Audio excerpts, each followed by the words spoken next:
आशीष गंभीर जी दिल्ली से। श्री वंश गुरुदेव। राधे राधे महाराज श्री, आपके चरणों में कोटि कोटि प्रणाम। गुरुदेव, जब कोई हमारे सामने किसी संत, गुरु या धर्म की निंदा करता है तो क्या ये उसके बुरे कर्म बन रहे हैं? हाँ, उस स्थिति में हमें क्या करना चाहिए? हट जाना चाहिए या तो उसका मुंह बंद कर देना चाहिए, या तो कान में अंगुली डाले और वहां से हट जाए यदि अपनी सामर्थ्य न हो। अपनी सामर्थ्य हो तो उसकी जबान बंद करने का आदेश कर दे, अब दोबारा नहीं, बहुत हो गया। अगर आपकी जबान अब खुली तो आप दंड के अधिकारी हो जाएंगे, या सामर्थ्य ना हो तो हट जाए वहां से। दो में एक बात करनी है। ऐसे जैसे कभी ऐसा अवसर आया है अपने को, हमने हाथ जोड़ करके कहा कि बस बस, अब इसके आगे नहीं। अब आप सादर यहां से जाइए, आपको अतिथि भाव से सम्मान इसलिए दिया था कि भगवत चर्चा करेंगे, और आपने धर्म की निंदा, आप हमारे राष्ट्र की निंदा, या आप हमारे निज धर्म भागवत धर्म की निंदा करेंगे तो बस आपका हो गया, आप उठिए और यहां से चले जाइए।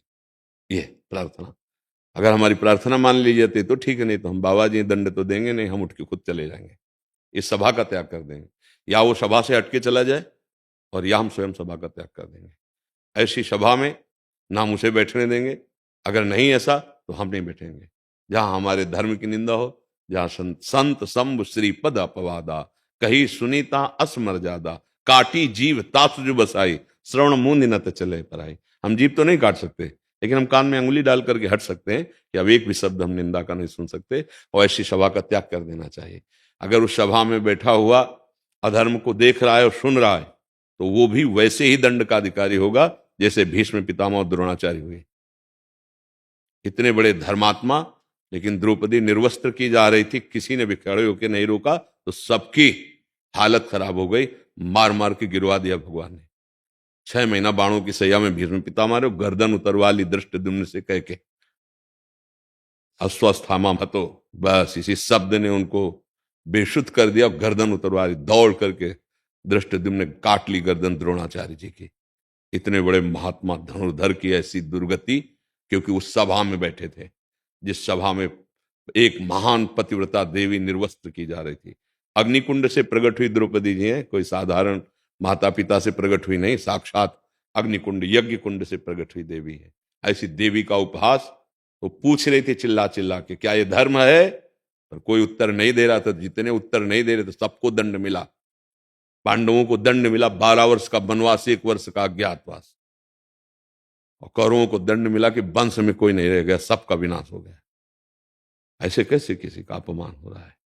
तो जहां हमारे संत का, जहां हमारे धर्म का, जहां हमारे राष्ट्र की बात आएगी, वहां फिर या तो हम असमर्थ हैं तो हट जाएंगे कान में अंगुली डाल करके कि शब्द नहीं सुनेंगे, और समर्थ हैं तो हम तुम्हारी जबान बंद करेंगे, तुम्हें बोलने नहीं देंगे। ये है, वो जो कर रहा है वो तो पाप है ही, लेकिन हमको भी पाप लगेगा यदि हमने सुना और हम उसे सुन करके हम भी सम्मिलित हो गए। हमको क्या लेना देना है? नहीं, क्यों नहीं लेना देना? हमारे राष्ट्र की बात हो रही, हमारे धर्म की बात हो रही, हमारे प्रभु की बात हो रही, हमारे भगवत प्रेमी महात्माओं की बात हो रही, हम कैसे सह सकते हैं? फिर ये बात ऐसे आ जाए। नहीं, निश्चित है ऐसे अपराध करने वाला सारे सुकृत नष्ट कर देता है, आगे चलकर दुर्गति को प्राप्त होगा। बहुत विवेक से चलने के लिए हमें मानव देह मिला है। ऐसे ना किसी की निंदा कर दें, किसी का अपमान कर दें, किसी धर्म की अवहेलना कर दें। जैसे यहाँ कोई विविध प्रकार के धर्मों का नाम ले, तत्काल रोक देते, ए शांत, हमारी दृष्टि में सब भगवत स्वरूप है, आप अपनी बात कीजिए, बस आप अपना प्रश्न कीजिए, बाहर क्या हो रहा है जिसको परेशानी हो आकर प्रश्न करे। हम ही नहीं कह सकते किसी धर्म के लिए। सब अपने अपनी जगह चले, सब अपनी अपनी जगह कर्तव्य का पालन करे। सब धर्म हमारे भगवान के ही हैं, पर समझे, उस बात को समझे। कोई धर्म झगड़ा नहीं सिखाता, कोई धर्म किसी की अवहेलना नहीं सिखाता, कोई धर्म किसी को हिंसा करना नहीं सिखाता। ये अधर्मीय किसी धर्मावलंबी का आश्रय नहीं लिए, कोई भी धर्मावलंबी नहीं जो हिंसा करते हैं, जो लड़ाई झगड़ा करते हैं, जो बिना किसी अपराध के दंड देते हैं दूसरों को। तो अपना जितना अधिकार हो उसके अनुसार दंड दे, नहीं तो हमारे लिए दंड विधान कानून है। हम तत्काल कानून को सूचना दें और उनके अनुसार फिर हम चलें। अगर हमको वो अधिकार सरकार ने दिया है, कानून ने दिया है, तो हम तत्काल उसको रोकते हैं। नहीं दिया है तो कान में उंगली डालते हैं, चुपचाप निकल जाते हैं, उस सभा में नहीं बैठते, ना हम दोबारा सुनेंगे, न उस व्यक्ति से कभी संभाषण करेंगे, मौन का आश्रय ले लेंगे। आप समझ पा रहे? गुरुदेव, कभी कभार हमारे घर के बड़े जन ही, जिनको हम जानते हैं, जो हमारे परिवार वाले हैं, वही ऐसा काम करते हैं, वही ऐसा कार्य करते हैं। हाँ, तो उनका अपमान न करे, उनसे दूरी बना ले, उस समय उनकी बात न सुने, कोई भी हो। वो घर के अतिथि हैं, घर बाहर से आए हैं हमारे घर में। हाँ, कोई भी हो तो क्या, तुम्हें अतिथि हो, आप हमारी पर्सनल बात कीजिए, आप हमारे व्यवहार की बात कीजिए। यदि आप उल्टा सीधा बोलते हैं तो आप अतिथि का धर्म को आप छोड़ रहे हैं, तो फिर हम अपने धर्म को छोड़ देंगे। कैकेयी जैसी पवित्र मां, जब सुना भरत जी ने कि मेरे लिए राज्य और मेरे बड़े भ्राता प्राणप्रिय राम के लिए 14 वर्ष का वनवास, तो शब्द बदल गए थे भरत जी के। कहा, पापिनी, आज के बाद कभी मां नहीं कहूंगा तुझे, कभी जीवन में तेरा मुख नहीं देखूंगा, और नहीं देखा, ना कभी मां कहा। तब तक पैर छूते रहे विभीषण जी, जब तक सीमा थी। जब सीमा पार हो गई तो स्वयं भगवान की शरण में आके विध्वंस करा दिया रावण का। प्रहलाद जी तब तक, जब तक देखा हरि निंदा नहीं कर रहा, तब तक पिताश्री का, जब हरि निंदा की तो कहा, ए दैत्यराज, तू क्या समझ, 5 वर्ष का बालक त्रिभुवनपति हिरण्यकश्यप, तू क्या समझता है। सर्वनाश कर दिया हिरण्यकश्यप को, फाड़ के फेंक दिया भगवान ने अंतिम समय तक, कुछ बाल बांका भी नहीं कर पाया। तो हम भक्ति मार्ग और भगवत मार्ग या धर्म मार्ग के प्रतीक है, तो बात करने में हिचकना चाहिए। आप हमारे रिश्तेदार हैं, आपका स्वागत है, आप अपने विषय की बात कीजिए, मेरे विषय की बात कीजिए। आप किसी धर्म की या किसी संत महात्मा की या किसी भगवत मार्ग के प्रतीक की निंदा करेंगे, हम आपका स्वागत नहीं कर पाएंगे, हम आपके पास नहीं बैठ पाएंगे। खुली बात, उसमें नहीं था। मान लो पिता है या कोई भी है, आप धर्मयुक्त वार्ता कीजिए तो हम सुन लेंगे, लेकिन आप अगर चाहें कि अधर्मयुक्त वार्ता करें और निंदा करें, धर्म विरुद्ध आचरण करें, हम आपको बर्दाश्त नहीं कर पाएंगे, हम आपसे दूरी बना लेंगे, कोई भी हो। देखा ना, दैत्यराज कहकर बात की, 5 वर्ष के बालक, ए दैत्यराज, क्या समझता है, ये मति किसी के बहकाने से बहकती है, ये गुरु कृपा से हरि में लग गई। अब तेरी क्या ताकत है कि मुझे हरि से विलग कर सके। क्या क्या नहीं करवाया प्रहलाद जी के साथ, बाल बांका भी नहीं करो, और खंबे से प्रकट होकर भगवान ने फाड़ के फेंक दिया चटाई की तरह। हिरण्यकश्यप त्रिभुवनपति, अगर दहाड़ दे, भुजा ठोक दे तो बड़े बड़े लोकपाल घुटनों पे आ जाए, ऐसा महाबली। भगवान ने ऐसे हर वरदान को काट के, जय जो जो वरदान मांगे थे सबको फेल करके फाड़ के फेंक दिया, और 5 वर्ष का प्रहलाद भक्तराज पदवी को प्राप्त हुआ। वो पिता पिता नहीं, वो माता माता नहीं, वो गुरु गुरु नहीं, वो शिष्य शिष्य नहीं, वो मित्र मित्र नहीं, वो संबंधी संबंधी नहीं, जो मुझे भगवान की निंदा सुनाए और भगवान से विमुख कर दे। नहीं, तजेव पिता प्रहलाद विभीषण बंधु भरत महतारी, गुरुबल तजेव कंत ब्रज बनितन, भेमुद मंगल कारी, जाके प्रिय राम वैदेही, तजिए ताहि कोटि बैरिसम, यद्यप परम स्नेही। ये भगवत मार्ग है और धर्म मार्ग है। देखिए, समझिए धर्म के स्वरूप को।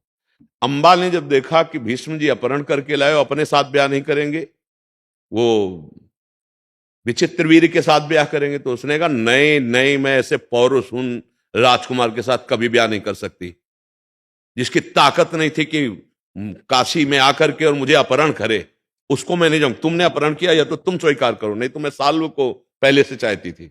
साल्व के पास भेज दिया भीष्म जी ने, उसने वापस कर दिया। तुम्हें जिस समय वीर ने जीता और उस समय मैं हार गया उससे, अब मैं तुम्हें स्वीकार नहीं कर, तुम जीती हुई भीष्म की हो, अब मैं तुझे स्वीकार नहीं कर सकता। फिर भीष्म के पास है, भीष्म ने कहा, कदापि स्वीकार नहीं कर सकता, मेरा दृढ़ व्रत है, मैं अखंड ब्रह्मचारी का नियम लिए हुए हूं। अब वो इसी खोज में कि कौन मेरी बात को मनवावे भीष्म जी से, तो गुरु के पास भगवान परशुराम गुरु है, युद्ध विद्या के विशारद भगवान परशुराम जी गुरु हैं भीष्म जी के। तो जब प्रार्थना करी कि भगवान इसमें मेरा क्या दोष है, मैं तो साल्व का ही वर्ण करती, जबरदस्ती उठा लाए भीष्म, और जबरदस्ती लाए बल से।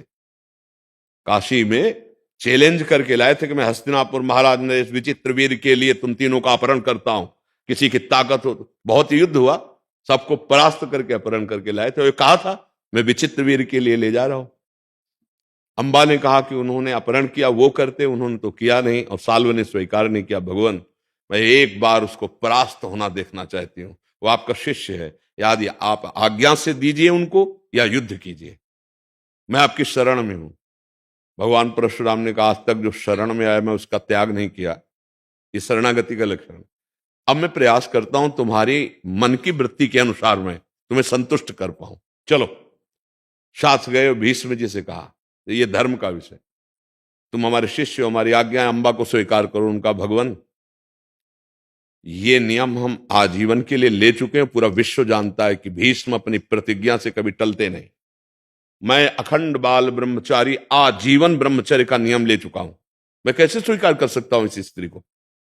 तो उनका कि या तो अम्बा को स्वीकार करो या मेरे से युद्ध करो। तो उनका स्वीकार है युद्ध आपसे, अम्बा को स्वीकार नहीं कर सकता। गुरु हैं, प्रत्यंता चढ़ाना सिखाया है परशुराम जी ने भीष्म जी को, और ऐसा भयानक युद्ध हुआ, पृथ्वी कांप गई, क्योंकि दोनों महान धनुर्धर गंगा पुत्र भीष्म और भगवान परशुराम जी। आखिरकार एक बाण जिसका परशुराम जी को भी ज्ञान नहीं था, क्योंकि गंगा जी ने बहुत जगह शिक्षा दिलवाई थी। अद्वितीय वीर भीष्म जी, जे भी उन्होंने उस बाण को संधान किया, आठों वसु प्रकट हुए। उनका नए नए नए गुरु का ऐसा अपमान नहीं। ये बाण मार दिया तो परशुराम जी ने, और परशुराम जी भगवान के अवतार है, वह अब भी विराजमान है। भी बाण नीचे उतारो तो उनका नहीं। छात्र धर्म के अनुसार मैं अपने गुरु से युद्ध कर रहा हूं। जब युद्ध करने जाते थे, कई दिन हुआ, 20वें दिन युद्ध हुआ, तो पहले 7 परिक्रमा करते थे गुरु के रथ के, साष्टांग दंडवत होते थे और कहते थे विजय श्री का आशीर्वाद दीजिए। तो कहते थे मेरे से तो युद्ध करना, विजय श्री का आशीर्वाद कैसे दे सकता हूं तेरे को? हाँ ठीक है, तो स्वस्थ होकर के जितनी विद्या जानता है मेरे से युद्ध कर, मैं यही तुझे आदेश करता हूं। रोज ऐसा होता था। वो गुरु महिमा को नहीं टाला, लेकिन अपने नियम को, अपने धर्म का पालन करने के लिए गुरु से भी युद्ध कर लिया। फिर आखिरकार सब देवताओं ने, देवर्षि नारद जी ने, बड़े बड़े ऋषियों ने परशुराम जी से कहा आप अपना रथ पीछे करो। तभी अगर ये बाण संधान हो गया तो महाराज आपका बचना असंभव। तो उन्होंने अपना रथ थोड़ा पीछे किया, सो भीष्म जी उतर गए, साष्टांग दंडवत किया गुरुदेव। तो उन्होंने अम्बा से कहा हमारी बस नहीं है, तुम्हें जो मन आवे सो करो जा करके, और चले गए। ये जो हमने नियम लिया है, जो हमने धर्म लिया है, उसका विरोध अगर कोई करे, वो बात समझ ली अपने गुरु से। अगर हम धर्म पूर्वक चलेंगे तो हमारे बुजुर्ग या हमारे आसपास के, या तो उनको सुधरना होगा या फिर हमें उनसे दूरी बनानी होगी। क्योंकि अगर कोई हमारे भगवान की निंदा करे, भक्तों की निंदा करे, संतों की निंदा करे, हम उसे सुनेंगे तो हमारा अंतःकरण मलिन हो जाएगा और हम भगवत मार्ग से वंचित हो जाएंगे, पक्का है। इसलिए हमें धर्म पूर्वक चलना है। हमें युद्ध नहीं करना, हमें किसी को अपमान नहीं करना, पर हमको ऐसा इतना आदर भी नहीं करना कि कोई हमारे सामने हमारे धर्म की, हमारे भगवान की निंदा करे, हम चुपचाप बैठे सुनते रहे। हम उठ के चल देंगे। अवहेलना है सबसे बड़ी, उठ के चल देना। जैसे हम आपसे बात करें, आप उठ के चल दीजिए, इससे बड़ा कोई अपमान नहीं होगा, अवहेलना हो गई उसकी। तो अगर कोई धर्म विरुद्ध वार्ता करता है, कोई भी हो, तो हम उस सभा से उठ के चल दें। पहला ये बहुत सरल उपाय है। और अगर सामर्थ्य है ज्ञान विज्ञान या आदि आदि, तो आप उसकी जबान बंद कर दीजिए, वो उत्तर दीजिए कि वो मौन को धारण करे, नहीं तो अपना चल देते हैं। समझ पा रहे आप जी?